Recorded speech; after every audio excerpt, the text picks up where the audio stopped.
এনে ভঙ্গি করা যায় না, সব বিষয়ে ভঙ্গি চলে না। যে ব্যাপারে মীমাংসিত সে কথা বলেই দিতে হয়, কোনো রাস্তা নাই।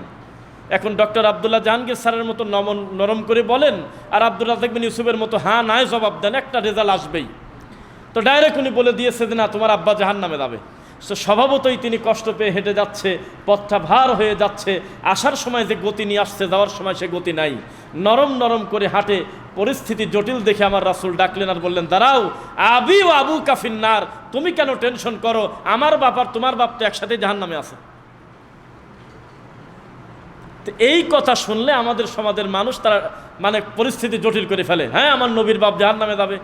আরে বাবা, তোমার কাছে তোমার জান্নাতটা বেশি জরুরি। আব্দুল্লাহর জান্নাত তোমার কাছে জরুরি না, তার হিসাব পৌঁছে গেছে আল্লাহর কাছে। তবে যেহেতু আমরা ছেড়ে দিতাম, এই ব্যাপারে যদি রাসূলের কোনো আলাদা মন্তব্য না থাকতো। আল্লাহ রাসূল সাল্লাল্লাহু আলাইহি ওয়াসাল্লাম বললেন, আল্লাহ, আমি কি আমার মায়ের কবর দেখতে যেতে পারবো? যে পারবেন। সেখানে গিয়ে হাত তুলে আল্লাহর কাছে একটু কান্নাকাটি করতে চাইলেন। মুহাম্মদ সাল্লাল্লাহু আলাইহি ওয়াসাল্লামকে অনুমতি দেওয়া হলো না। খালি কথা তো চেবায়ে খেয়েছেন, কিন্তু বুঝতে পারেন নাই পরিস্থিতি কত খারাপ। দুনিয়ার সবচেয়ে দামি মানুষ হাত তুলে দোয়া করতে চাচ্ছে আল্লাহর কাছে, হাতই তোলা যাবে না, কারণ তার মা জাহান্নামে যাবে। আল্লাহর নবী ঠিক আছে জাহান্নামে যাবে, মুহাম্মদ সাল্লাল্লাহু আলাইহি ওয়াসাল্লাম বললেন হাত তুলে দোয়া করব না, ঠিক আছে, কবরটাকে দেখতে পারবো? তখন তিনি কবরটা দেখলেন তাকায়, এটা আমার মা আমেনার কবর। এই দুইজনের ঘটনা যদি এমন হয়, তাহলে আপনার হুজুর আর আমার হুজুর ভুল করতে পারে না, এই চিন্তা মাথায় আসলো কেন? আপনার কেন মাথায় আসলো বলেন? আদম আলাইহিস সালাম থেকে শুরু করে মুহাম্মদ সাল্লাল্লাহু আলাইহি ওয়াসাল্লাম পর্যন্ত দুনিয়াতে অগণিত নবী রাসূল দুনিয়াতে এসেছে। এটা যে বংশ প্রথা, বর্ণ প্রথা না, তার প্রমাণ নবীর বাপ জাহান্নামে, আর নবী হলো সমাজের সবচেয়ে প্রধান। সুবহানাল্লাহ। ইসলামের সিস্টেম এইটা, মানে আপনার চাওয়া পাওয়ার সাথে সম্পর্ক নাই। একজন নাস্তিক বড় দুঃখ করে বলতেছে, আমি সেদিন থেকে কোরআনকে প্রত্যাখ্যান করেছি, সেদিন থেকে আমি আল্লাহর উপরে রাগ, যেদিন থেকে আমি দেখেছি এত বড় কোরআনে আমার নবীর জামাই আলীর নাম নাই। এটা তার রাগ। আগে সে সুন্নি ছিল, সে বলতেছে আবু জেহেলের নাম কোরআনে আছে, ফেরাউনের নাম দিয়ে কোরআন ভরা, আবু লাহাবের মতো কাফেরের নামে সূরা আছে, অথচ নবীর বেটি ফাতেমার নাম কোরআনে নাই। এটা ওনার নাকি মন খারাপ হয়েছে। তিনি বলতেছে উম্মতে মুহাম্মাদির সবচেয়ে দামি মানুষ হলে আবু বকর, উম্মতে মুহাম্মাদির এর থেকে দামি মানুষ আর নাই। ওমর, উসমান, আলী সিরিয়ালে ধারাবাহিক আসবে, তবে আবু বকর, ওমর, উসমান, আলী এই চারজন মানুষের একজনের নামও সরাসরি কোরআনে নাই। আছে তো উনি বলল, তখন আমি বুঝলাম যে কোরআন মানুষ বানাইছে। নাউজুবিল্লাহ। তারপরে সুন্নি থাকার পরে নাস্তিক হয়ে গেছে। তার মানে আপনার বিবেক কি বলতেছে সেটাই যদি আপনার কথা হয়, তাহলে আপনার ইফতার করতে হবে ঈশান নামাজের টাইমে। কেননা সিয়ামকে রাত পর্যন্ত নিতে বলা হয়েছে, আর আমাদের সমাজে রাত বলা হয় হলে ঈশান নামাজের টাইমে, মাগরিবকে রাত বলা হয় না, মাগরিব হলে সন্ধ্যা। রাত 12টার সময় হলো দিন পরিবর্তন হয়, তাহলে ইফতার করতে হবে 11:59। বিবেক যা বলতেছে, মাথা যা বলে সেটাই যদি আপনার মানতে হয়, তাহলে কোরআন মানা ছাড়া আর কোনো কথা নাই, হাদিস মোটি বাতিল। নাউজুবিল্লাহ। আমাদের সমাজে একটা ভয়াবহ পোকা ঢুকে গেছে, তারা হলো মুনকিরিনে হাদিস। তাদের আহলুল কোরআন বলা যায় না, এই শব্দ কিন্তু ভালো। আল্লাহর রাসূল নিজে বলতেছে ইয়া আহলাল কোরআন, হে আহলে কোরআন বলে ডাকতেছে, এটা আমাদেরকে ডাকছে। মূল আহলে কোরআন হলো আমরা, আপনারা। ওরা হলো মুনকিরিনে হাদিস, নবীর হাদিস অস্বীকার করে। নাউজুবিল্লাহ। এরা নাস্তিকের চাইতে ডেঞ্জারাস। নাস্তিক তো প্রকাশ্যে ঘোষণা দেয় আমি আল্লাহকে মানি না, আর ওরা হলো অপ্রকাশ্যে বলে আল্লাহকে তো মানি না, নবীকেও মানি না। বোঝা যাচ্ছে? তা আমাদের সমাজে একটা কথা বলি, যাদের সামনে আমরা কথা বলি সবাই কিন্তু বুখারি মুসলিম বোঝে না। বোঝে? তারা কিন্তু সবাই আয়াত নাম্বার বোঝে না। তো তাদের আমরা মাঝে মধ্যে একটু উদাহরণ দেই বাস্তবতার জন্য। এই উদাহরণটা হতে হবে হালাল। কেউ যদি গান দিয়ে উদাহরণ দেয় হারাম, কেউ যদি বাদ্যযন্ত্র দিয়ে উদাহরণ দেয় হারাম, কেউ যদি খেলা দিয়ে উদাহরণ দেয় হারাম। কেন? আমাদের সমাজে একটা হুজুর, নাম বলবো না যাতে গীবত না হয়, উনি বলতেছে জিকির করতে করতে লাভ দিলে অসুবিধা নাই, কারণ আমরা যখন খেলাধুলা দেখি, যখন আমার পছন্দের প্লেয়ার 6 মারে, তখনও তো আমি লাভ দেই, অসুবিধা কি আছে? তো কোনো হারাম জিনিস, খারাপ জিনিস দিয়ে উদাহরণ হয় না, ভালো জিনিস দিয়ে উদাহরণ দেই। একটা ছেলে তার আব্বাকে খুব অন্তর থেকে ভালোবাসে, এই একটা কথা শোনার পরে এই পৃথিবীতে মুনকিরিনে হাদিস আপনি তালাক দিবেন এক বৈঠকে ইনশাআল্লাহ, যদি জ্ঞান থাকে আপনার। উনি তার আব্বাকে ভালোবাসে কিন্তু মাকে পছন্দ করে না, এমন ছেলে নাই দুনিয়ায়। বাপের সাথে খুব সম্পর্ক কিন্তু মাকে দেখতে পারে না। সেই ছেলে ঘোষণা দিয়ে দিয়েছে, আব্বা আপনি আমাকে কোনোদিন রিকোয়েস্ট করবেন না মাকে মানার কথা, তবে আপনি মুখ দিয়ে যা বলবেন আমি সেটাই শুনবো। মানে বাপকে মানবো, মাকে মানবো না। তখন বাপ বলতেছে, বেটা আমি তোমার বাপ অর্ডার করলাম যে তুমি তোমার মার কথা শোনো। তখন এই ছেলে বলতেছে, আমি তো বলছি যে মার কথা শুনবো না। এখন আপনাদের কাছে আমার জিজ্ঞাসা, ও কি মার কথা অমান্য করলো না বাপের কথা সহ অমান্য করলো? যারা বলতেছে হাদিস মানি না শুধু কোরআন মানি, আল্লাহর কসম সে কোরআনও মানে না। কেননা এত বড় কোরআনে দুইটা রুকুর কথা, দুইটা সেজদার কথা নাই। এত বড় কোরআনে কিভাবে ওযু করবেন তার পূর্ণ বর্ণনা এত বড় কোরআনে এখনো ঢোকে নাই। এত বড় কোরআন মাজিদে দুইটা সেজদা দিতে হয় এই কথা লেখা নাই। এত বড় কোরআন মাজিদে হজের কথা আছে, তবে তার নিয়ম কানুন দেওয়া নাই। এত বড় কোরআনে ওযু করার কথা আছে, তবে কিভাবে কতটুকু ধৌত করতে হবে এখনো ঢোকে নাই কোরআনে। তাহলে এই কোরআন যদি শুধুমাত্র যথেষ্ট হয়, আমার রাসূলের নীতি যদি আপনার পছন্দ না হয়, তাহলে কোরআনটাও তো আপনি বাতিল মনে করলেন। নাউযুবিল্লাহ। কোরআন হলো এমন একটা উচ্চ মানের এমন একটা কিতাব, এই কিতাবে সব বিষয়ে টাচ করা আছে। কথা বোঝা যাচ্ছে? সব বিষয়ে টাচ করা আছে, কিন্তু তার অনুবাদ আল্লাহর রাসূলের সুন্নাহ হাদিস থেকে নিতে হবে, নইলে আপনি গোমরা হয়ে যাবেন। আমাদের সমাজে কোরআনের তাফসির হয়। কিসের তাফসির হয়? কোরআনের তাফসির হয়। তাফসির করতেছে সে। তাফসির কি? ওই যে সেই আপনার দাঁড়ান, এটা হলো আটঘরিয়া করইতলা নামে একটা জায়গা। ওই লোকটা আহলে হাদিস হানাফি কিছু বোঝে টোঝে না, কিন্তু সরল সোজা লোক। তো সেই লোক একটা মাহফিলে বক্তাকে তুলে দিয়েছে, উনি সভাপতি। বক্তাকে তুলে দিয়ে উনি ওয়াশরুমে গেছে, মানে টয়লেটে গেছে। উনি 5 মিনিট পরে এসে উনি বক্তার বক্তব্য থামায় দিয়েছে। দাঁড়ান, কি হলো? বলে, আপনি কেবল আমার সামনে বললেন যে কুল হু আল্লাহু আহাদ, আপনি এত তাড়াতাড়ি কারবালায় ঢুকলেন কিভাবে? আপনি কারবালার কথা বলে কাঁদেন কি কামে? আপনি তো ইখলাসের বর্ণনা দিছি। আমরা বলছি আপনি সূরা ইখলাস নিয়ে আলোচনা করবেন, আর আপনার পরে আগে যে বক্তব্য দিয়েছে তিনি ছিল সূরা কাউসারের। এইভাবে আমরা 4টা সূরা 4টা বক্তাকে দিছি, তা কারবালায় ঢুকলেন কিভাবে? তখন দেখা গেল তার পূর্বের বক্তব্য টেনে উনি বলতেছে, কুল হু আল্লাহু আহাদ, আল্লাহ হলো এক অদ্বিতীয়। তিনি কে জানেন? যিনি মুহাম্মদ সাল্লাল্লাহু আলাইহি সাল্লামকে নবী হিসেবে দুনিয়াতে পাঠিয়েছেন। তিনি কোন নবী জানেন? যিনি হলো ফাতেমার আব্বা। ফাতেমাকে জানেন? যিনি হলো হাসান হোসাইনের মা। হাসান হোসাইনকে জানেন যে কারবালা শহীদ হয়েছে। তারপরে আর কারবালা থেকে ফেরে না। 2 ঘন্টা ধরে তার মন চাচ্ছে এটাই নিয়ে মানুষকে বিভ্রাট করে দেবে। নাউযুবিল্লাহ। তা আমাদের সমাজে বলতেছে কোরআন থেকে বক্তব্য দেব আমরা। কোরআন থেকে বক্তব্য দিয়ে কোরআন মাজিদের আয়াত পড়ে তারপরে বেদাত করে আর শিরক করে। নাউযুবিল্লাহ। এই যে কোন কামেল মাদ্রাসার নাম বলেন না, এই যে এইদিকে এই রোডের মাথা শেষ, বামে যাবেন, তারপরে হাতের ডান পাশে একটা পূর্ণ বিরাট বড় একটা কামেল মাদ্রাসা আছে। বহু প্রতিষ্ঠিত একটা কামেল মাদ্রাসা। এই কামেল মাদ্রাসার 23 বছর অধ্যক্ষগিরি করছে, মানে প্রিন্সিপাল। এত বড় বিদ্বান আমার চোখের সামনে, নিরীহ মানুষের সামনে তাবিদের আয়াত কোরআন থেকে বাইর করে বলতেছে। 17 নম্বর সূরা বানী ইসরাইল আল্লাহ বলেছে, ওয়া নুনাজ্জিলু মিনাল কুরআনি মা হুয়া শিফাউ ওয়া রাহমাতুল লিল মুমিনিন। তাহলে বোঝা গেল কোরআন হলো তাবিজের কিতাব। এই আয়াত দ্বারা বোঝা গেল যে কোরআনের আয়াত দিয়ে তাবিজ দিলে অসুবিধা নাই, কারণ আল্লাহ তো শেফা হিসাবে ঘোষণা দিয়েছে কোরআনকে। তখন সবাই তারা বলল, দেখো ওয়াহাবিরা, দেখো লামাযাবিরা, ওই ইহুদির দালালরা, দেখো কোরআনেই তো সূরা বানী ইসরাইলে আছে যে তাবিজ নেওয়া কোনো অসুবিধা নেই। অথচ কোরআন মাজিদের আয়াত তেলাওয়াত করে তারা মানুষকে শিরক শেখাচ্ছে। বলেন নাউযুবিল্লাহ। এখানে আছে কিনা আমি জানি না। ওই যে ও আচ্ছা, এটাতে মনে হয় আছে। এটার নাম হলো রুহানি 12 সাদের খুতবা, তাই না? 60 খুতবা। ওই সানি খুতবা, হ্যাঁ, খুতবাতুল ইসলাম, যেটা সবচেয়ে বেশি চলে আমাদের এই সমাজে।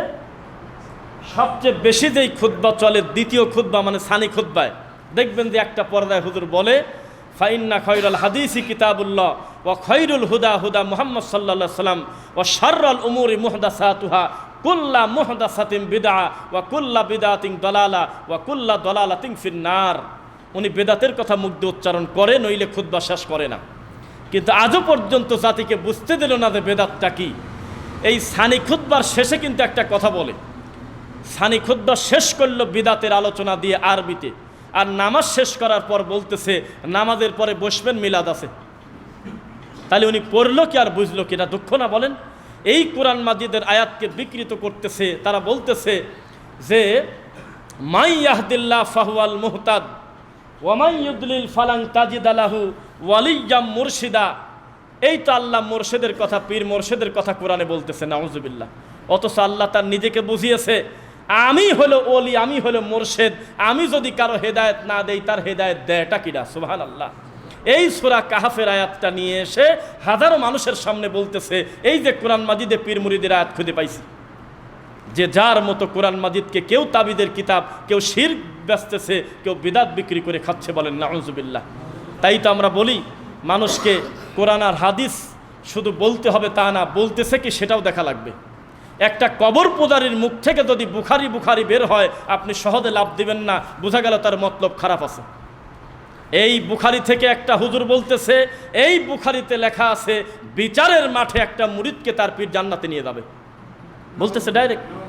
ফোন দিয়ে বলল যে এটা উনি বুখারিতে বলছে। তখন বললাম, হাদিস যেহেতু বুখারিতে আছে, আমার এই ক্ষমতা নাই যে হাদিসটাকে জাল বলাটা ক্ষমতা নাই, তবে হুজুর নিজে জাল। কারণ বুখারিতে যেহেতু হাদিস ঢুকে গেছে, ওই হাদিস জাল বলার অধিকার পৃথিবীর কারো নাই। কবর পূজারীরা পর্যন্ত স্বীকার করে আল্লাহর কোরআনের পর পৃথিবীর সবচেয়ে বিশুদ্ধ গ্রন্থ হলো সহিহুল বুখারী। এমনকি আশ্চর্য ব্যাপার দেখেন, আমাদেরকে বলে যে খালি বুখারি বুখারি করো, বলে না, ব্যঙ্গ করে না, খালি কি বুখারিই মানা লাগবে? আশ্চর্য ব্যাপার, জীবনে আহলুল হাদিস মাদ্রাসা মসজিদে কোনোদিন বুখারির খতম হয় না, জীবনে জিলাপি খায় নাই, কেউ মিলাদ পরে জিলাপি খায় না। বেদাতি প্রতিষ্ঠানে এই বুখারি খতম করে তারা অনুষ্ঠান করে গরু মারি খায়। তাহলে তারাও জানে যে বুখারির হাদিসটা কত সিরিয়াস কথা। একটা মাহফিলে একটা বিদাতি হুজুর যদি 10টা হাদিস বলতে পারে, এই 10টা হাদিসের ভিতরে একটা যদি হাদিস বুখারির হাদিস বলে থাকে, তাহলে ওই হাদিসটা খুব সিরিয়াস করে ভর দিয়ে বলে, শোনেন এটা কিন্তু বুখারিতে আছে, মানে একটু ভর দিয়ে বলে। উনি নিজেও জানে বুখারি বলে যে কথা বললে এই কথাতে কলম দেওয়ার জায়গা নাই। তাহলে আমরা যখন বলি সহিহ বুখারির কথা, তখন তার আমাদের প্রতি মন খারাপ করে, বলেন নাউজুবিল্লাহ। এই যে ভাই আমার হাতে ধরে দিয়েছে, মানে সকল জুমার সানি খুতবা, মানে এটা হলো রেজিস্ট্রি করা সমস্ত জুমার সানি, মানে দ্বিতীয় সানি, মানে কি দ্বিতীয়। এখানে আছে হলো ইন্নাল্লাহা ওয়া মালাইকাতাহু ইউসাল্লুনা আলান নবী ইয়া আইয়ুহাল্লাযীনা আমানু সাল্লু আলাইহি ওয়া সাল্লিমু তাসলিমা। এখন তো মিলাদ শুরু করা লাগবে নাকি, বলেন? আস্তাগফিরুল্লাহ। এই কোরআন মাজিদের আয়াত বিকৃত কিভাবে হয় সমাজের মানুষ যদি বুঝতো, তাহলে তারা জানতো যে কত বড় ধোঁকা হচ্ছে। ইন্নাল্লাহা, নিশ্চয়ই আল্লাহ, ওয়া মালাইকাতাহু, তার ফেরেশতা মণ্ডলী, ইউসাল্লুনা আলান নবী, নবীর প্রতি সালাম দেয়। ঠিক আছে, তোমরাও মিলাদ শুরু করে, এটা হলো হুজুরের অনুবাদ। আর আমরা কোরআন হাদিস পড়ে পেয়েছি ইন্নাল্লাহা, নিশ্চয়ই আল্লাহ, ওয়া মালাইকাতাহু ইউসাল্লুনা, যেহেতু সালামের কথা আসছে, আল্লাহ কোনো দিন দরুদ পড়তে পারে না। আল্লাহ করে দয়া, আল্লাহ করে রহমত, আর ফেরেশতা করে দোয়া, আর মানুষ তোমরা দাও হলো সালাম আর দরুদ। হে নবী, আপনাকে তো সালাম দেওয়া শিখে গেছি, আসসালামু আলাইকা আইয়ুহান নবী, আমরা শিখে গেলাম, কিন্তু দরুদ আবার কিভাবে পড়ে? তখন নবী বললেন আল্লাহুম্মা সাল্লি আলাইক, আল্লাহুম্মা বারিক আলাইক, এভাবে তোমরা আমার প্রতি দরুদ পড়ো। সুবহানাল্লাহ। এটা মনে হয় আপনার এই তো পাইছি, মানে আমি ধারণা করতেছি এই কথাগুলো আছে সম্ভবত খুলাফার রাশিদিন, এখানে মনে হয় নাই। হ্যাঁ পাইছি। আম্মা বাদ, খেয়াল করেন ফা ইন্না খায়রাল হাদিসি কিতাবুল্লাহ ওয়া খায়রুল হুদা হুদা মুহাম্মদ সাল্লাল্লাহু আলাইহি ওয়াসাল্লাম ওয়া শাররাল উমুরি মুহদাসাতুহা কুল্লা মুহদাসাতিন বিদআ ওয়া কুল্লা বিদআতিন দালালা। ও আচ্ছা, এরপরে আবার একটু কাটিয়ে দিয়েছে, ওয়া কুল্লা দালালাতিন ফিন নার, লেখে নাই, ওটা বাদ দিয়ে দিয়েছে। মানে বিদাত করলে যে জাহান্নামে যাওয়া লাগবে, এটা খাপটা খুলে গেছে। বিদাত করলে যে জাহান্নামে যাওয়া লাগবে ওই অংশটুক নাই, বাদ বাকি আছে। কথা কি বোঝা যাচ্ছে? একজন মানুষ বংশীয়ভাবে সে শবে বরাত দীর্ঘদিন পালন করে, অনুষ্ঠান মানে, এই মানুষটাকে আমি 5টা মিনিট সময় দেব, আমার মুখামুখি যদি বসে, ইনশাল্লাহ বোঝাতে সক্ষম হব। তবে যদি সে না মানে, সেটা তার ব্যাপার। সেটা কি? আমাদের সমাজের মানুষের চিন্তা, আমি অনেক কিছু না করা পর্যন্ত আল্লাহকে খুশি করা যায় না, কিছু না করেও যে খুশি করা যায় মানুষ তা জানে না। কি থাক কথায় বোঝা যাচ্ছে?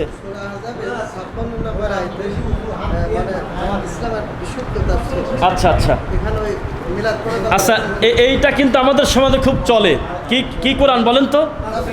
তাফহিমুল কোরআন। এটা হলো বলেই ফেলি, বাংলাদেশ জামাত ইসলাম, মানে আমাদের দেশে অস্বীকার করব না, আমরা ফু দিয়ে রায় দিতে পারবো না, এই দেশে যত ইমাম আছে সেগুলো যদি সিরিয়াল করেন, তো সবচাইতে বেশি ভক্ত আজও পর্যন্ত বের হবে সাইদি সাহেবের, বা এই জামাত ঘরানার আলেম ওলামা বেশি, এটা আমরা অস্বীকার করব না।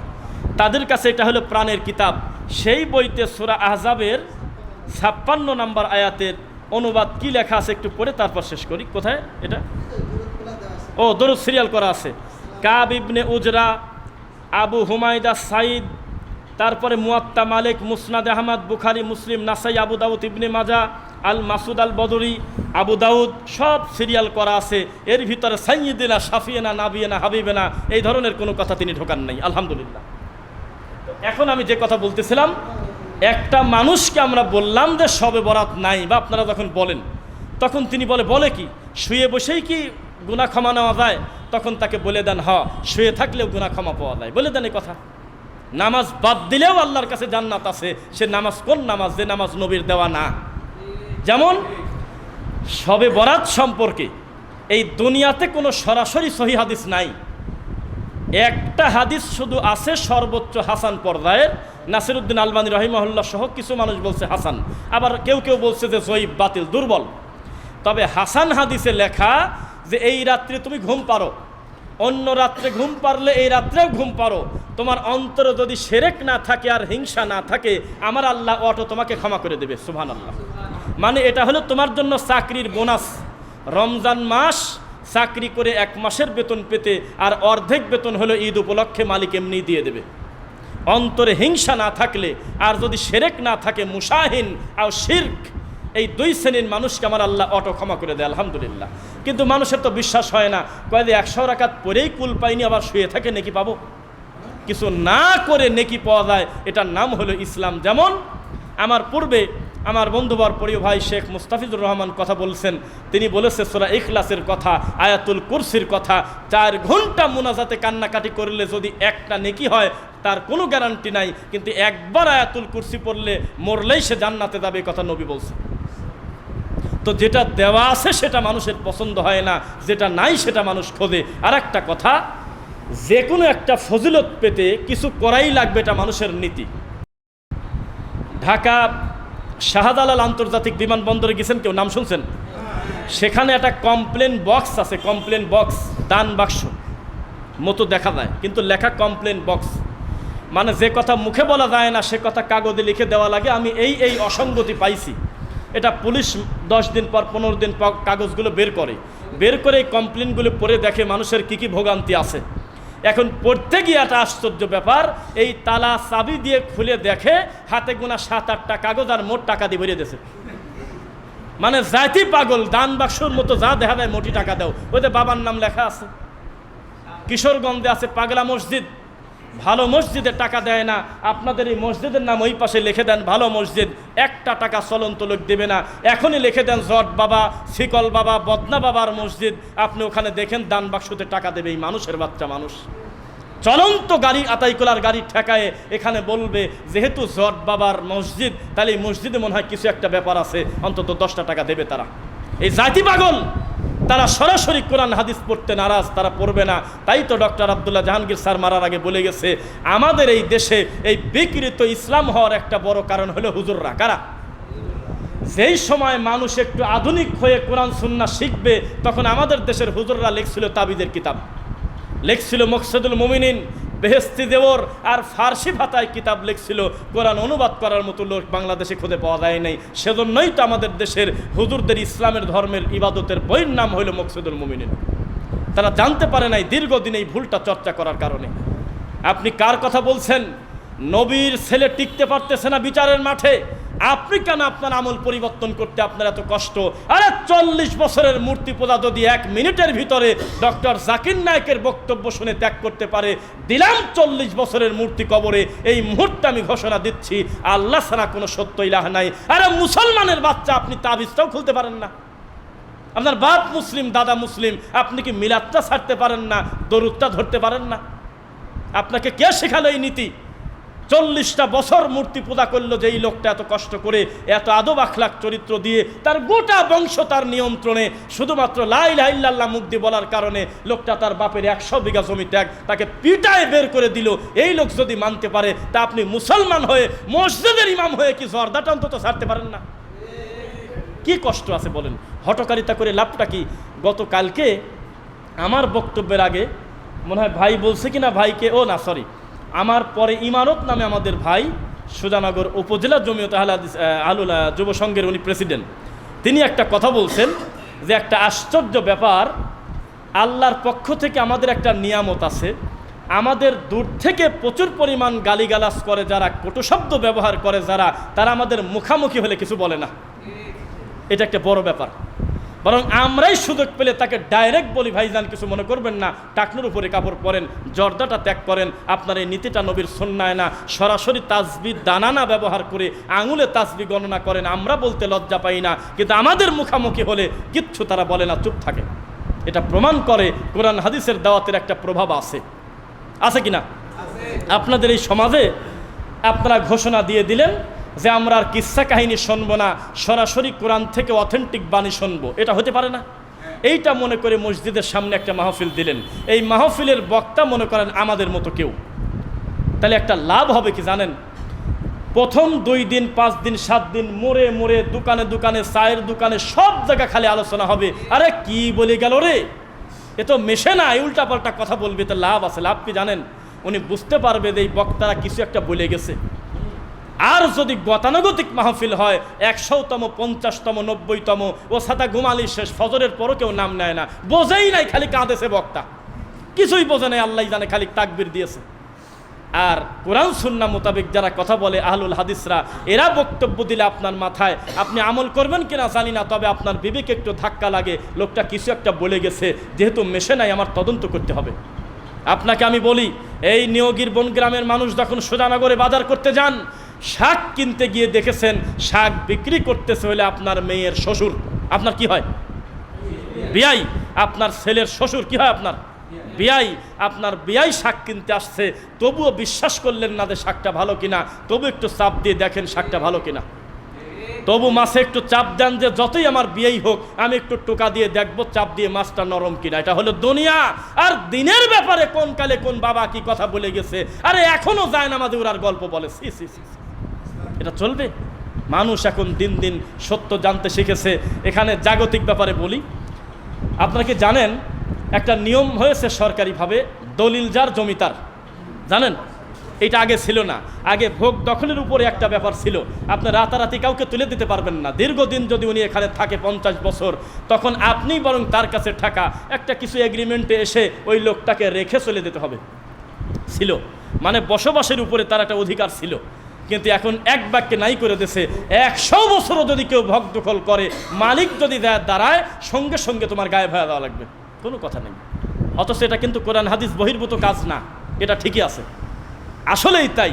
এত বছর একটা আমল করছি, আমলটা আমার নবীর আমলের সাথে মেলে না, ছেড়ে দিতে লজ্জা কিসের? আমি তো গর্ব করে ছাড়বো। আল্লাহ, পৃথিবীর বড় বড় অপরাধী তোমার নবীর সামনে গিয়ে সব অপরাধ ত্যাগ করছে, আমি একে মিলাদটাওকে ছাড়তে পারবো না, আমি একটু তাবিজটাও ছাড়তে পারবো না, আমি একটু মরা খাওয়াও ছাড়তে পারবো না, আমি একটু এই বেদাতটা ছাড়তে পারবো না, দিলাম ছেড়ে আমি আমার নবীর সুন্নাহ মানবো। পারবেন ইনশাআল্লাহ? আমরা বেশি লম্বা কথা বলবো না। আজান কয়টায়? 45-এ। যাক, আমরা আরও কয়েক মিনিট পাবো ইনশাল্লাহ। তো যে কথা বলতেছিলাম, অন্তরের ভিতর স্পৃহা আনেন, এখন আর গোপন নয়, প্রকাশ্যে আল্লাহর তাওহীদের দাওয়াত দিবেন, বলেন ইনশাআল্লাহ। এবার আপনাকে আমি একটা কথা বলি, ইসলাম কত সহজ, এভাবে বলি নাই কোনোদিন, খেয়াল করেন।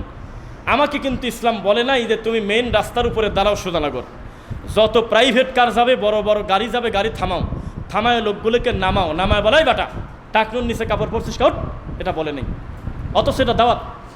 অথচ আমি ভালো কথা বললাম যে আপনার প্যান্টটা টাকনুর নিচে কেন, তবে এই পদ্ধতিতে আমাকে বলতে বলা হয়নি, শরীয়ত আমাকে জুলুম করে নেই।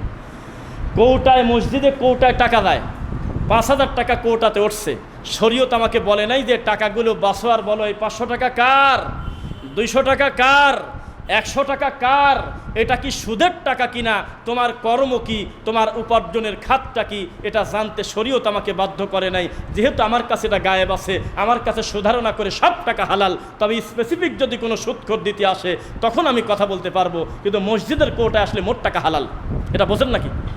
তো যখন আপনি দাওয়াতি কাজ করবেন, আপনাকে দাওয়াত দিতে হবে, তবে অমুক লোককেই দিতে হবে সেটা কিন্তু বাধ্য না। চলন্ত একটা লোককে আপনি বিরক্ত করার দরকার নেই, আপনি আপনার আওতাভুক্ত মানুষকে দাওয়াতি কাজ করতে থাকেন, ইনশাআল্লাহ আল্লাহ তাআলা দেখে নেবে। বলেন ইনশাআল্লাহ।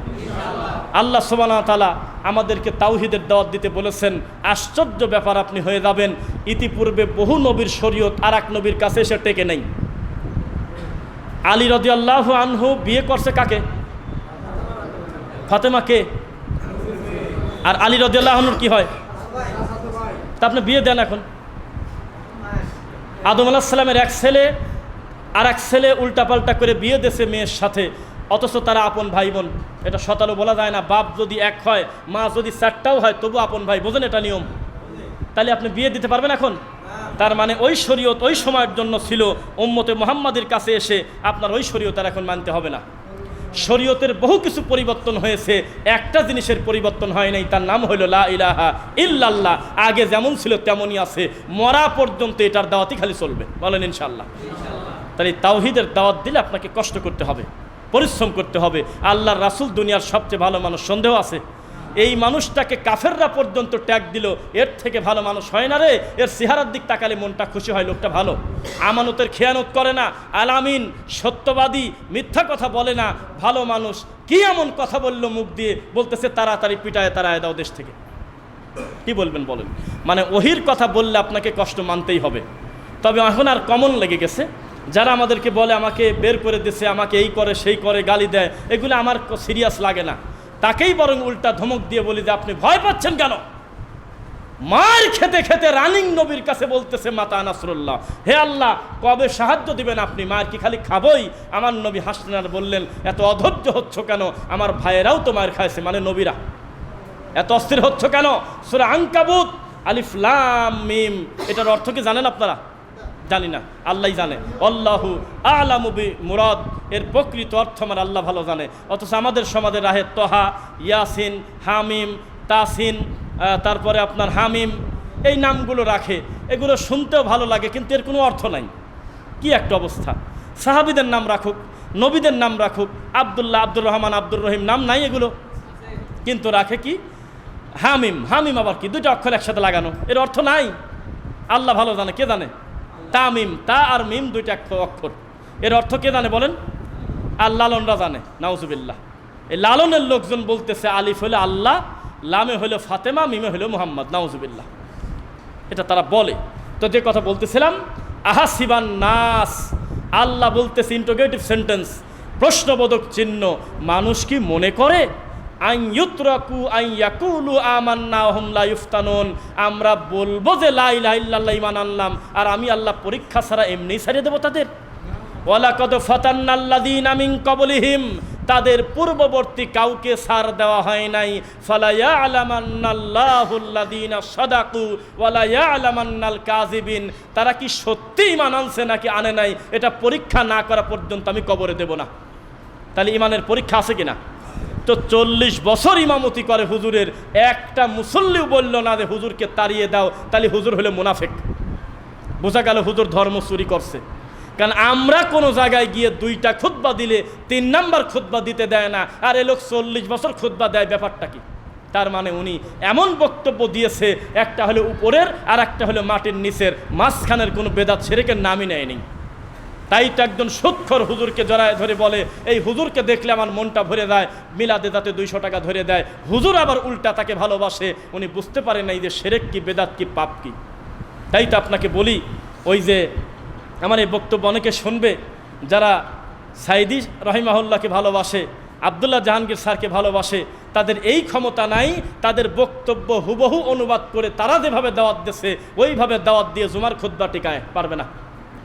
আব্দুল্লাহ জাহাঙ্গীর স্যারের নামে আমাদের এই দেশে বহু আলিয়া মাদ্রাসার মানুষ দুর্বল, তারা বলে আমরা ওনাকে ভালোবাসি, কিন্তু ক্ষমতা নাই।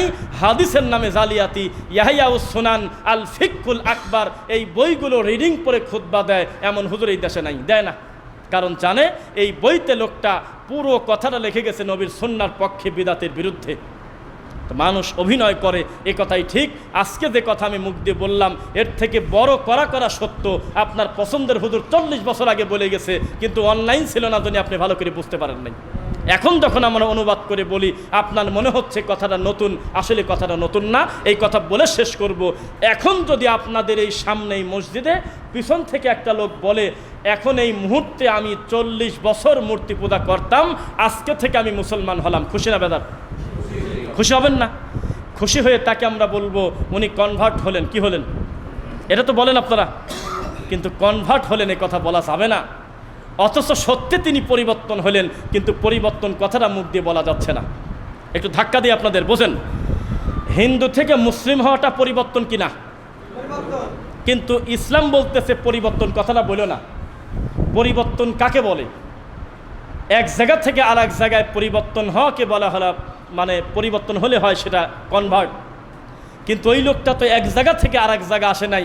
ওই লোকটা আগে জায়গায় ছিল, মাঝখানে শয়তানি করছে, আবার জায়গার জিনিস জায়গায় আসছে। কনভার্ট না বলে বলো রিভার্ট।